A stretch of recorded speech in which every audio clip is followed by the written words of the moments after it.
Yo. Is this the dagger? Clearly, we know basketball. Well, I mean, look at this remarkable jacket. It looks so mint. It looks so nice. Look, I haven't even shown you the. Yay! Look at that! Look at that! World champions, baby. You know what? How you like me now? Here's the official the Raptors post game stuff. You know, we're a few days late to the party. Everyone's talking about it, but you know what? We figured. So it's actually oddly enough, none of us are wearing any Raptor paraphernalia. I mean, we're repping Toronto. We're repping Toronto, and I love my Jays. I love my Jays, man. Even when they're terrible. So it's interesting you brought this up. So you had the idea of saying, what does this championship mean for the city of Toronto? Right. Now, it's interesting you mentioned it because I don't know if you knew this, but I did a research project on the Peterborough Petes back in university. Oh, I remember this. And the whole point of it was how sports relates to identity and culture of a city. So I find this incredibly interesting because it seems that a lot of people who didn't really follow basketball before this kind of come out of the woodwork and bandwagon pretty hard because, oh, well, you're a championship team. Which is like any sport team, but I just find that it's interesting that this has really brought and you made this point yesterday, that it really brought the whole country together. It was this cultural movement as an entire nation for us to all to rally behind one team. You know, French Canadians, West Coast Canadians, everyone, people you wouldn't think would care about Toronto, have really come out in droves. Montreal, people from Montreal cheering for a Toronto team. Like, how odd is that? It's surreal. So to see that happen it's remarkable. But the championship itself, you know, the parade's on Monday. It's people. I know a couple friends from work that are going down and seeing Ruby is going. We saw her last night. Yeah, shout out to that. So she's going. Good for her. And we're not going. You're not going, are you? I got work. I got work. We got stuff to do. You know, all these people that are going. It's like, what are you doing with your life? You know? Poor Ruby. But you know what? But it means a lot to a lot of people for different reasons. Oh, for sure. Like, what do the Raptors mean to you personally? It's interesting, man. Like, I got into basketball around 01, 02, so around, like, well, no, not around. It was during the Vince Carter era. That was pretty much my first consciousness of the Raptors. I knew about the logo and all that, but I didn't like really delve into it as much as I did hockey or anything. But I remember, like, Mike, remember that movie Bow Wow? I was so conflicted because Bow Wow was facing off against Vince Carter and the Raptors. And they were the villains. And they were the villains, and I was just like, I was so torn. I didn't know who to cheer for. It's like, I love Lil Bow Wow. The movie wants me to like him, but then it's Toronto. But, you know, like, we were talking about yesterday, like, what would happen if it was the Leafs that were going to the finals, and I think you, me, Ruby, we were talking about how the city would probably be more invested. Yeah, but with the country, but the whole country would not have been. No. So the Toronto Raptors, or some people, the Toronto Raptors. I'm like, America, silly Americans. America, man, like, this is America. Yeah. Anyway, it's meant a lot. I mean, I love my city, our city. So much. I mean, I'm doing it's your city. Streets of the Six. I mean, I have a film in development about the city. So, and we talked about this back when the unfortunate circumstances that involved the van attack last year. And how, you know, in my travels, Toronto has always been that, you know, city that's been overlooked and underrated. But when it came to the Raptors, I mean, we would have all this high-end talent in the world. We had Vince Carter, we had Chris Bosh, we had Tracy McGrady. We had all these, like, great players, but they never stayed here. And when we had a guy like DeMar DeRozan that actually liked being here, which surprised everybody because as Toronto fans, we joke that Toronto's a city of losers, you know? We lose a lot in Toronto. It's not joking when it's true. Well, it's true, exactly. Yeah. But, I mean, it's like, you know, it's when you make fun of your own pain. That's to the Toronto fan base. We lose a lot. Right? And the good players don't really stick around that much. And if they do, they stick around until they're, like, entry-level contract. And they either force a trade or they leave during free agency. I mean, we're used to that. So when you have a player like DeMar DeRozan that comes out and loves being here and wants to stay here, an American, that we gravitate towards that. And then the Kawhi trade happens. And everyone is all up in arms. No one knows really what to expect. But it's like on paper, it's great. But it's like, this is the one guy that wanted to stay here. I mean, yeah, we had with the Leafs John Tavares coming, but he was a hometown boy. Yeah. Right? So it's a little different. A little different. So with the Raptors, they've been this team that's been overlooked and underrated, and we never really. I always joke when it came to the Raptors and even the Blue Jays until recently, like 2015, 2016, that block when it was like the heyday in the new millennium.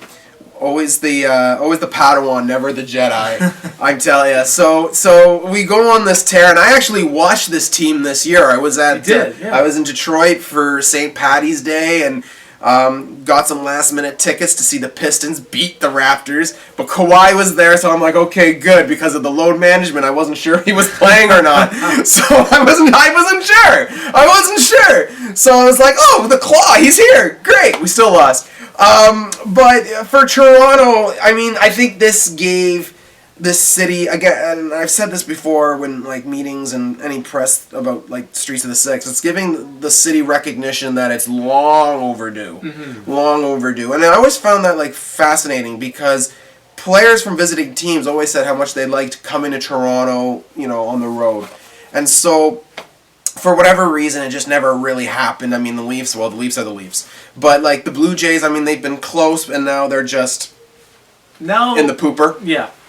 But I still rep my Jays because, I'm no bandwagon. It's a nice hat, yeah. Yeah, no, I'm no bandwagon either, though. But when it came to the Raptors, I always kept an eye or an ear out. I would play, like, the video games on, like, Game Boy Color or the PS1. Yeah. Right? And I always was either Chauncey Billups or Vince Carter. And these kids, like, when we grew up, we always wanted to dunk like Carter. Now this generation of kids want to like dunk like Kawhi. Yeah, which is interesting because you know what, and I think you make a good point of the idea that Toronto has been known as a city of losing, and to have this championship come in, it gives people a sense of community. It brings people together from different walks of life to be able to come together and really just bask in this championship. Now, you and I don't want us to go out. I mean, you know more about basketball than I do, but by no means are we basketball fans. No. So for us, I mean, I love watching it, but I don't watch it all the time. You're not a fan of the sport. The same way you are about hockey. Right. I'm not as big into it as you like the hockey. Raptors, but you don't follow all the trades. Right. You don't follow all the gossip.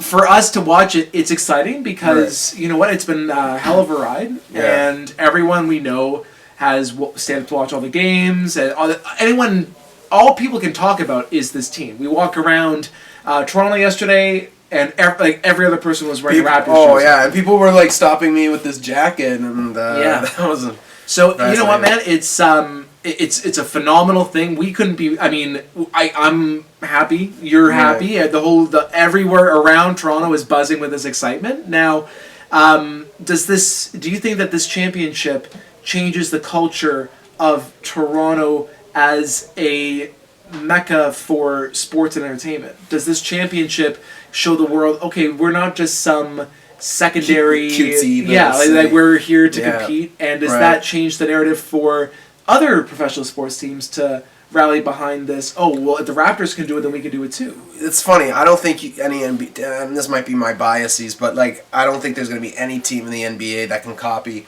what the Raptors did with all the Jurassic Parks spread it around the nation. It's just, you can't have that happen. Don't, because all your other teams are in the U.S., and all their cities like each other, But I think this does give Toronto more credibility, and, I mean, I worked at this place for those who can't see, it's the CN Tower. Oh, right, I didn't realize. The CN Tower. So, we would have people coming in and stuff like that, and,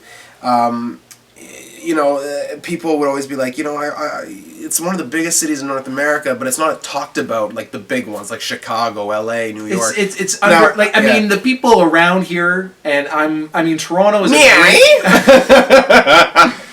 Toronto is a great city. Yeah. But I mean, it's definitely not of the same category as New York. Right. But I don't think it gets enough international recognition Right. the way that other places do, like San Francisco and Chicago. But Toronto was now on the global scale. Like, you can't. And I'm glad that you brought this up. When Masai Ujiri brought in Danny Green, Kawhi Leonard at the press conference, the thing that really registered to me and the thing that stuck with me the most was believe in your city, believe in yourselves.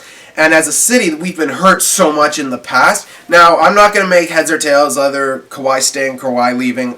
No one knows. Only he knows. But, as a city that's been hurt time and time and time again, we were skeptical of listening to that. And I think the whole world, and especially the NBA, was very skeptical of that. Because, again, it's Canada with all the igloos and the Mounties, and it's always snowing.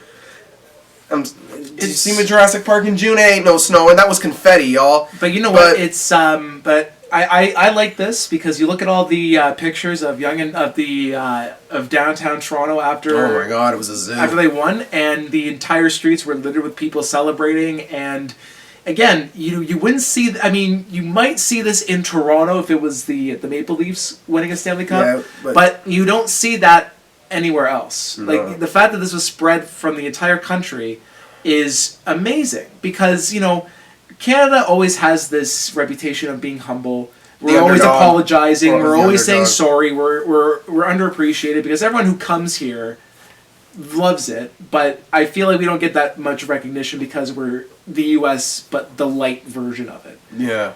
So to see the entire country really relish in being champions and having that sense of, we are better. Despite the refs trying to get Golden State to win. Despite officiating, the Raptors still pulled it off. And, I mean, to be honest, does this inspire you to... Oh, it further pushes me. I had a phone call today, and I was just like... I was talking to somebody about the film, and I said that championship that gives me a good feeling going forward with this project. Because now... It's like even America, there were even like that graphic where most states were wanting Toronto to win. It's popular to like Toronto now. There were people in Florida, people were getting interviewed in Florida and Seattle and like all these other states in America that were cheering for Toronto, that wanted Canada to finally get its championship. It's hip now to like Canada and Toronto. I never thought I would say that. So when I was talking to somebody today about the game, and he was not a sports fan at all. He was like, yeah, it's great they won, but who cares? But I was like, this can bode well for us. So I'm hoping, knock on wood. Is that wood? I don't know. But there's a new hope and respectability and recognition that I always thought this city deserved. No, for sure, man. And you know what? It's great to see everyone rally behind this team. They had an historic run, and you and I both really enjoyed watching every second of it. So, yeah. But you know what? And just kind of as a closing point here, do you find the identity of Toronto is of a winning culture now? Do you feel like this? That's a loaded question. Biases aside. They're definitely the underdog. Toronto's always going to be the underdog. No ifs, ands, or buts. And I know they've the Argos, the TFC, the Marlies. They've won championships, but on the national scale, I think when things are rough, the Toronto media can be toxic. No doubt about it. The sports media in the city can turn on you like that. But I think credit to where credit is due. That Masai Ujiri, man, remember a few years ago he got fined for saying F when they were playing. I forget who it was. I think a lot of that has to do with Masai Ujiri. I think that passion that he's had. Yeah, and he's not even Canadian. He's Nigerian. He's from Africa. Yeah, or something like that. But then you're seeing people, all over, just right. So back in this team. So I mean, and the thing is, the Raptors personify, I think, Toronto because there are a bunch of people from different countries. I mean, not Canadian, but people from other countries, and that's Canada, man. Yeah. There's people from different ethnicities and diversities and all that. I think Toronto now can be taken more seriously as a championship caliber sports town. Yeah, for sure. No, I agree. And it's the biggest city. It is, for God's sakes. We're in Canada. In North America, we're behind. Well, it's one of the big ones. Mexico City. We're behind New York. and LA, but Canada is as big as Chicago population-wise. So in the state of Toronto, yeah. Yeah, so like Toronto is one of the biggest cities in North America, period. So it's nice to see this recognition and this love for this team. We're excited. Stoked. Yeah, so you know, let us know what this championship means for you. You know, we're excited. We're gonna wrap this up. I think it's been a good talk. It's been good. It's been good. Well, we've had enough. So thank you guys for watching. We'll see you guys in the next episode. And go Raptors, go! Meow.